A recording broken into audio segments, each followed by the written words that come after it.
Maaaring ngayon ine-enjoy mo pa yung meron ka. Nakakatawa ka pa, nakakatulog ka pa ng maayos. Pero darating din pala yung panahon, ang pagkakataon na babawian ka. Mapupunta ka sa posisyon kung saan mo minsang inilagay yung ibang tao. Malalaman mo kung gaano kasakit, kung gaano kahapde yung ginawa mo sa kanila. Yung tipong hindi nila hiniling na maranasan mo lahat ng pinagdaanan ng taong ginawan mo ng masama, pero tadhana na ang nagtakda, tadhana na ang humusga.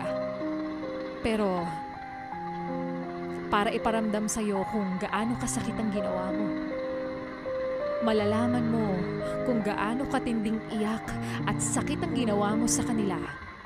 Unti-unti mong mararamdaman na ito pala yung pakiramdam na sa akin na nangyayari ngayon. At dahil doon, matututo ka. Matututo ka dahil nakarma ka na.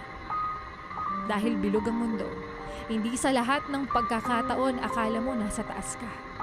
Akala mo masaya ka sa kabila ng lahat ng ginawa mo. Karma is real. Kaya always be kind to everyone.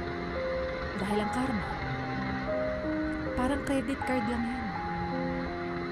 Enjoy now, pay later.